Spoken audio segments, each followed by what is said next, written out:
जी के संग में हमारे आज के मेहमान हैं जाने माने माहिर न्यूक्लियर फिजिसिस्ट और साइंसदान परवेज़ हूद भाई। उनसे मुलाकात के लिए हम इस्लामाबाद में वाक़ उनके घर पहुँचे तो उन्होंने हमारा पुरतपाक इस्तकबाल किया।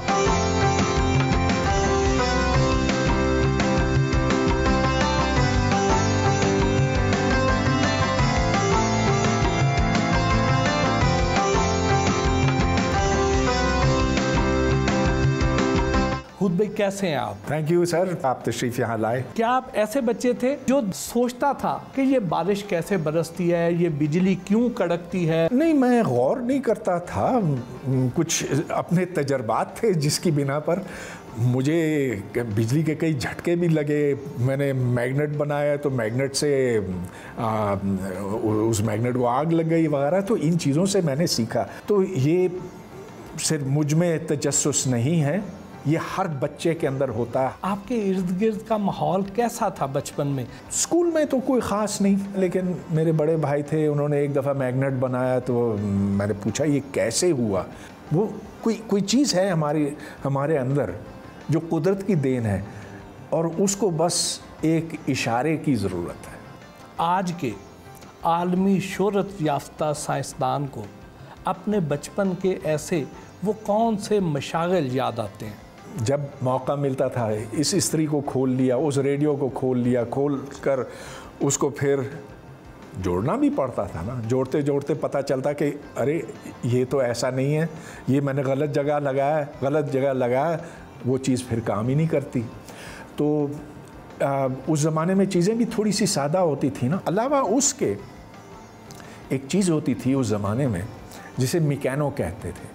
तो वो पतरियाँ होती थी लोहे की जिनके अंदर सुराख होता था। बच्चों का एक खेल था ब्लॉक्स की तरह, लेकिन उसमें पेच होता था, नट होते थे, गिरारियाँ होती थी। उन चीज़ों को जोड़ जोड़ के एक बच्चा फिर इंजीनियर बन जाता। मैं इस लिहाज से अपने आप को बहुत खुशकिस्मत समझता हूँ कि मुझे एक ऐसा माहौल मिला जहाँ मैं ख़ुद अपने हाथों से ये चीज़ें बना सकता था और उसको सराहा जाता था। वैसे तो आप पैदाइशी तौर पर ही इस्माइली हैं, लेकिन आप ख़ुद को लिबरल और सेकुलर कहलवाना पसंद करते हैं। सारे इंसान एक हैं, ये महज इत्तफाक है कि मैं इस्माइली पैदा हुआ। मैं यहूदी भी पैदा हो सकता था और सुन्नी भी हो सकता था। किस एज में जाके तब्दीली आई? तो स्कूल में जब हम थे तो उस ज़माने में मुझे बड़ा उस वक्त ताज्जुब हुआ। किसी ने कहा कि नहीं इसके गिलास से नहीं पीना, ये मुसलमान है। मैं कहा तो क्या, मैं तो तुम्हारे गिलास से पीता हूँ, तुम मेरे गिलास से क्यों नहीं पीते? आहिस्ता आहिस्ता इस तरह से शऊर बेदार हुआ। कराची की बजाय आपने इस्लामाबाद में सेटल होना क्यों पसंद किया? मैं जब अमेरिका चला गया तो मैं 19 साल का था और जब मैं वापस आया मैं 23 साल का था। 4 साल बाद मैं लौटा। 3 डिग्रियां थीं, 2 BS, 1 MS, और मैं सबसे पहले कराची यूनिवर्सिटी गया तो फ़िज़िक्स डिपार्टमेंट। तो वहाँ जो हेड ऑफ़ डिपार्टमेंट थे, शेख अंसार नाम था उनका, मरहूम, तो उन्होंने कहा कि तुम इधर किस लिए आए हो? मैंने कहा कि डॉक्टर साहब मुझे पढ़ाना है। तो उन्होंने कहा किसने तुम्हें भेजा यहाँ पे? मैंने कहा किसी ने नहीं भेजा, मैं वैसे ही आ गया। उन्होंने कहा जाओ यहाँ से। फिर मैं चला गया DJ साइंस कॉलेज। वहाँ उन्होंने कहा ठीक है हम तुम्हें लेक्चरर के तौर पे रखते हैं, लेकिन हफ्ते में 2 दिन और 160 रुपया महीना हम देंगे। अब मैंने कहा 160 में तो कम गुजारा है। तो फिर मैं आखिर, ये कौन से ईयर की बात है? ये 73 की बात है, सन 73 की बात है। तो फिर मैं इस्लामाबाद यूनिवर्सिटी आ गया और यहाँ उन्होंने मुझे 750 रुपया माहाना का ऑफ़र दिया। आप जिस मुआशरे में रहते हैं आपके ख़यालात इससे मेल नहीं खाते हैं। क्या कभी दिल में ऐसा ख्याल पैदा हुआ कि वहाँ जा बसें जहाँ आपके हम ख्याल लोग पाए जाते हों? मट्टी साहब, मैं इस मिट्टी का हूँ, यहीं पर रहूँगा, यहीं पर मरूँगा। वो ऐसी क्या चीज़ है जिसने आपको इस मिट्टी से जोड़ा हुआ है? जिसको हम हुब्बुल वतनी कहते हैं, वो क्या हम पानी से मोहब्बत करें या या पत्थर से करें? नहीं, लोगों से ना। तो जहाँ दिल दिल से मिलते हैं, लोगों से मिलते हैं ना। दुनिया में जो बड़ी बड़ी इजादात हैं ये मुसलमान साइंसदानों ने की, लेकिन आप मज़हब को साइंस की तरक्की की राह में रुकावट समझते हैं। मुसलमान आए आज से कोई 1400 साल पहले, 9वीं से लेकर 13वीं सदी, 400 साल उन्होंने बड़े शानदार कारनामे अंजाम दिए थे, लेकिन उनसे पहले भी लोग थे और उनके बाद भी होंगे। तो ठीक है, हर कौम, हर आप कह सकते हैं कि तहजीब का अपना एक किरदार है, मुसलमानों का भी है। परवेज़ हूद भाई अपने पड़ोसी बच्चों को मकनातीस की मदद से नए नए साइंसी खेल भी सिखाते हैं। परवेज़ हूद भाई से पाकिस्तान में साइंसी तरक्की और कोरोना से मुतालिक दिलचस्प गुफ्तगू का सिलसिला जारी रहा। सर, ये कोरोना ने तो हमारा लाइफस्टाइल ही चेंज कर दिया है, तो इसने आपकी रूटीन किस हद तक इफ़ेक्ट की है? 4 महीने से सारी यूनिवर्सिटियां बंद हैं, तो मैं इस घर में कैद हूँ। तालीम और तदरीस का सिलसिला जारी है, क्योंकि मैं ऑनलाइन लर्निंग के ज़रिए से अपने स्टूडेंट्स तक ये तालीम पहुँचाता हूँ। जितनी हमारी साइंस तरक्की कर चुकी है, उसके बावजूद कोरोना के आगे क्यों बेबस हो गई? कोरोना के सामने हम बेबस तो नहीं, लेकिन कोरोना ने ठीक ठाक हमें नुकसान पहुंचाया है। तो सर, ये जो कोरोना की वैक्सीन है, इसके लिए हम दूसरे मुल्कों की तरफ ही क्यों देख रहे हैं? भट्टी साहब, ये सवाल आपने जो किया मुझे बहुत दुखी कर दिया। काश के मैं ये कह सकता कि हम में ये साइंसी सलाहियत है, मगर वो नहीं है। और साइंसी सलाहियत इसलिए नहीं है कि आप देखें कि हमारा जो तालीमी निज़ाम है वो साइंसदान पैदा नहीं कर रहा, रट्टा चलता है, इसमें अपना दिमाग हम चलाना नहीं सीखते। तो जब तालीम हमारी ऐसी होगी जिसमें साइंसी सोच को फ़ौक़ियत दी जाएगी, तब इधर हम कोरोना का इलाज क्या, हम फिर मरीख़ तक पहुंच सकेंगे। अगर सर आपको पूरे पाकिस्तान का वज़ीर तालीम लगा दिया जाए और आपके पास वसाइल भी पूरे हों, इख्तियार भी पूरा हो, तो आप इस निज़ाम में कौन कौन सी तब्दीलियाँ करेंगे? 4 चीज़ें करने की ज़रूरत है। अव्वल ये कि निसाब को दुनिया के दूसरे निसाबों की तरह बनाना है। यहाँ जो निसाबी कुतुब इस्तेमाल होती हैं उनको तब्दील करके, खुसूसन साइंस की जो किताबें हैं उनको बदल के, उन जो इस वक्त हैं उनको फेंक के नई किताबें लिखवानी नहीं है। जो हैं, जो बाकी दुनिया में इस्तेमाल होती हैं, आखिर पानी तो पानी है ना, हाइड्रोजन, ऑक्सीजन, H2O, तो वो किताबें हम यहाँ पर इस्तेमाल करें। जो तरीक़ा इम्तिहानात है उसे टोटली बदलना है। यहाँ जो रट्टे का निज़ाम चल रहा है वो निज़ाम फिर शाहदुल्ले के चूहे पैदा करता। चौथी बात ये कि जो हमारे असातिज़ा है उनको असर नौ तरबियत दी जाए। कोरोना के बारे में सर बहुत सी कॉन्स्पिरेसी थ्योरीज़ हैं, तो आप बताइए कि क्या ये एक वबा है या कोई बायोलॉजिकल वेपन है? इस सवाल के ऊपर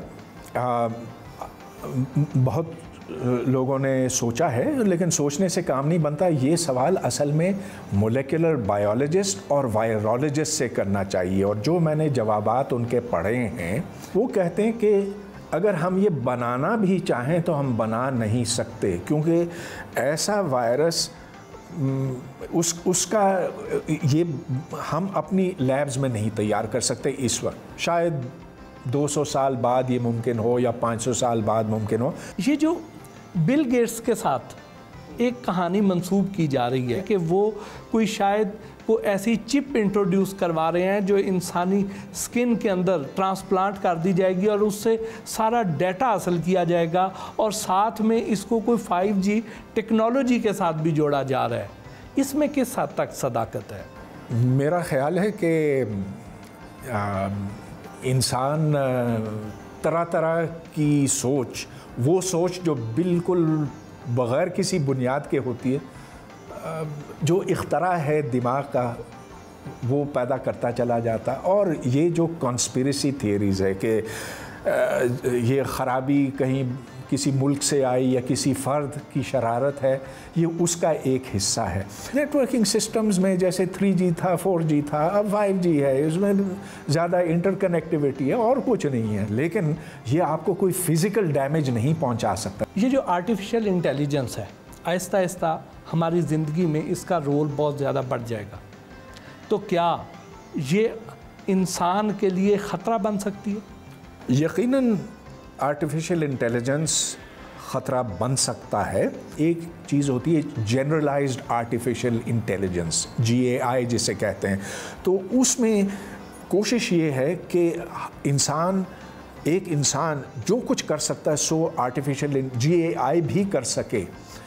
अब अगर उस नहज पे हम कभी पहुंचते हैं तो फिर ये सवाल उठेगा कि क्या वो हर लिहाज से हमसे बेहतर नहीं है, हम हर लिहाज से हमसे ज़्यादा ज़हीन नहीं है, और हो सकता है कि वो मशीन फिर ये तय करे कि बेहतर है कि हम ही को इस दुनिया को चलाना चाहिए, इंसान की क्या ज़रूरत है।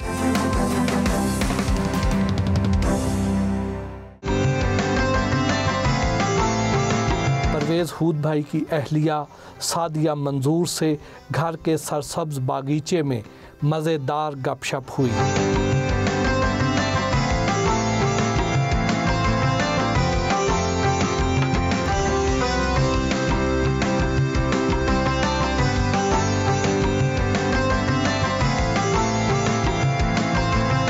तो भट्टी साहब, मैं आपका तारुफ़ कराता हूँ मेरी बेगम से।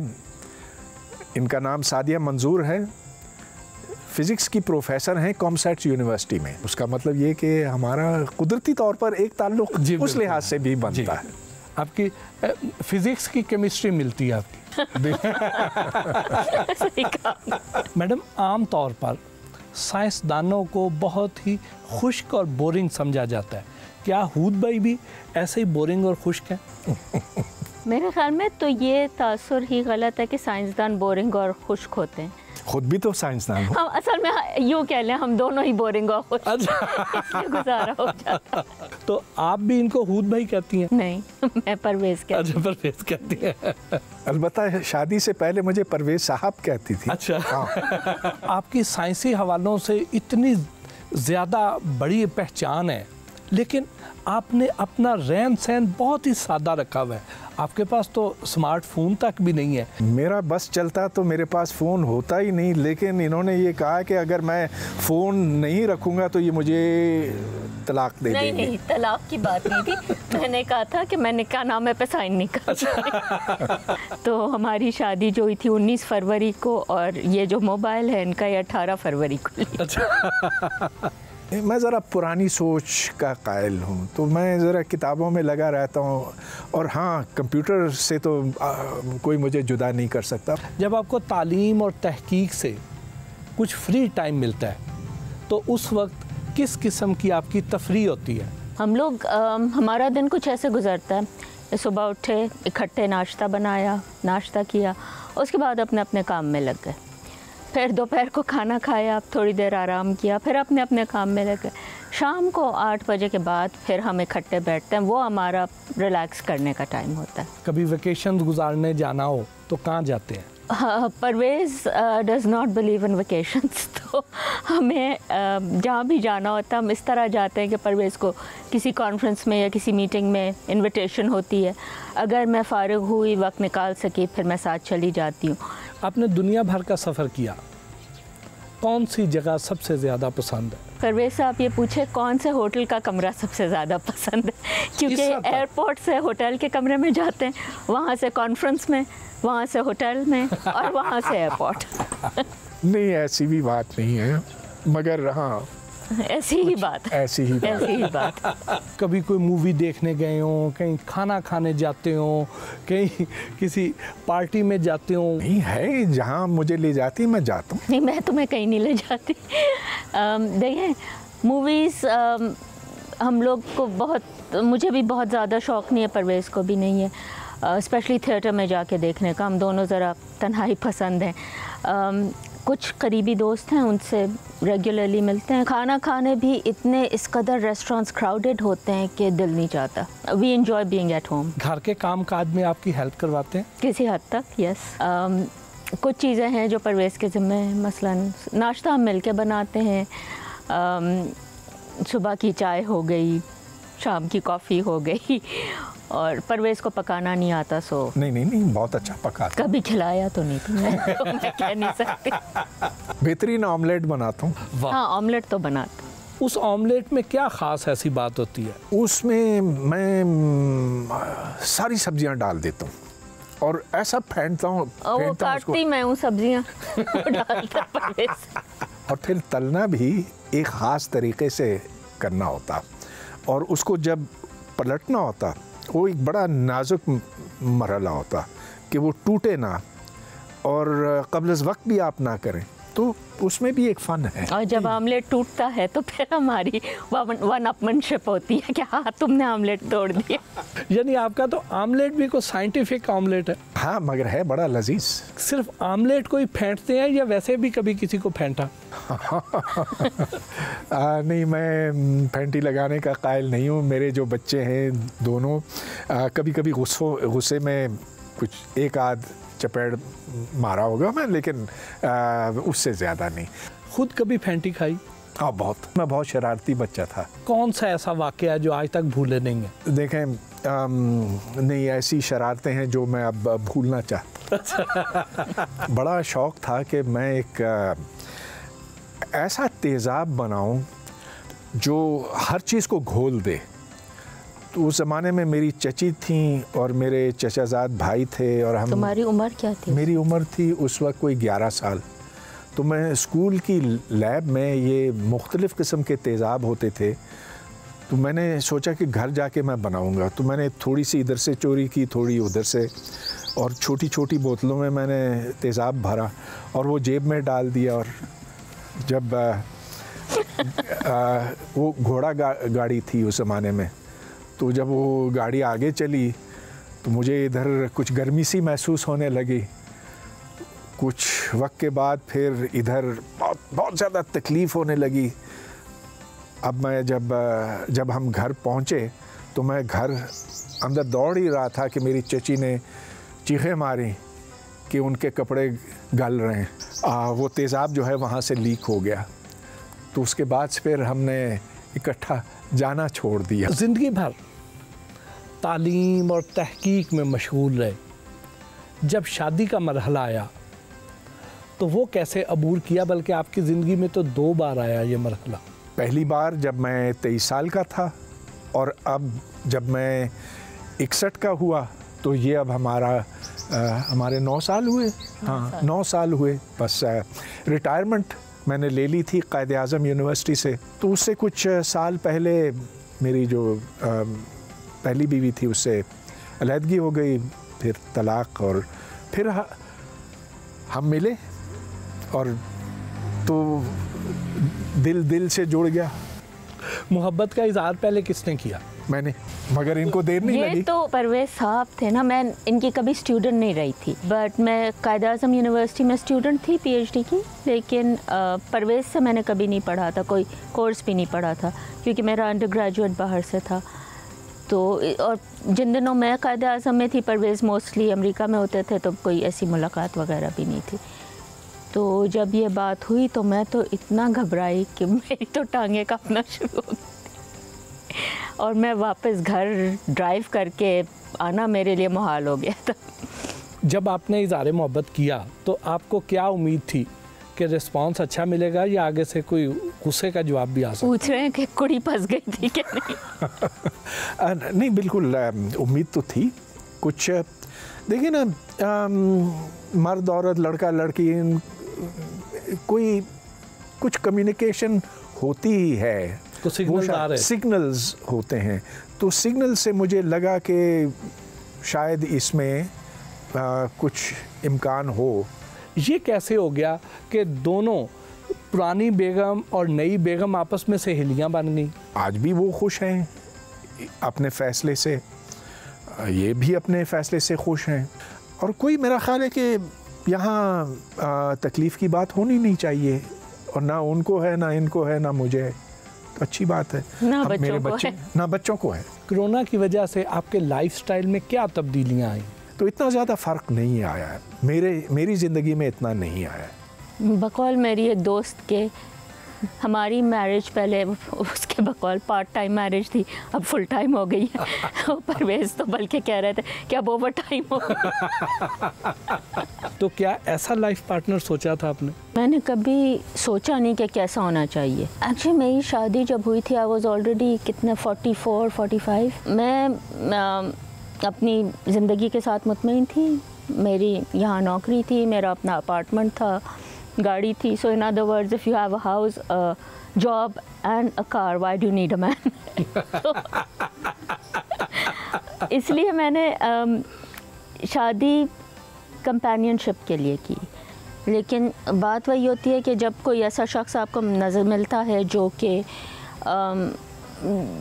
जो आपके वैल्यू सिस्टम्स पे, आपके स्टैंडर्ड्स पे पूरा उतरता है, तो वो फिर आपको ऑटोमेटिकली वो आपको नज़र आ जाता है कि हाँ, इसके साथ मैं ज़िंदगी गुजार सकती हूँ या गुजारना चाहूँगी। And once you have that straight, तो आपका लाइफ पार्टनर उस हिसाब से आपको मिल जाता है। लेकिन हम जो दूसरे को ढूंढते हैं पहले, अपने आप को ढूंढने से पहले, वहाँ प्रॉब्लम होती है। वैसे तो जो प्रोफेसर्स होते हैं, साइंसदान होते हैं, ये इतने रोमांटिक नहीं होते हैं। आप डॉक्टर साहब को 10 में से कितने नंबर देंगी इस सिलसिले में? 5 6, ठीक है ना? पास कर। रियायती नंबर नहीं देने आपने। ज़्यादा, थोड़े से नंबर बढ़ाओ।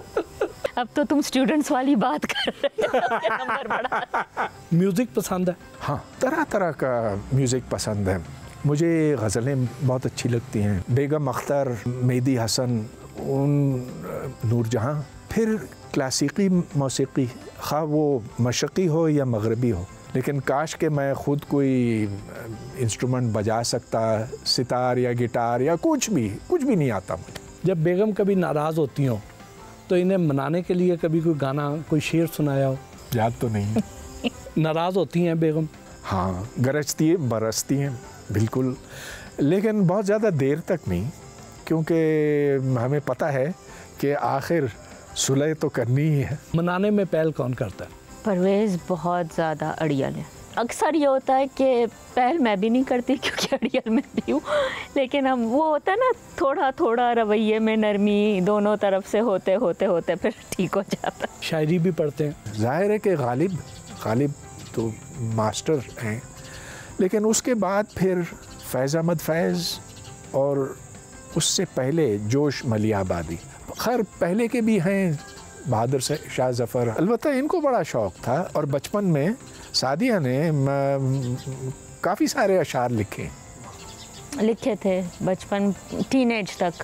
उसके बाद फिर जब से मैं यूनिवर्सिटी गई पढ़ने, उस वक्त से छूट गया।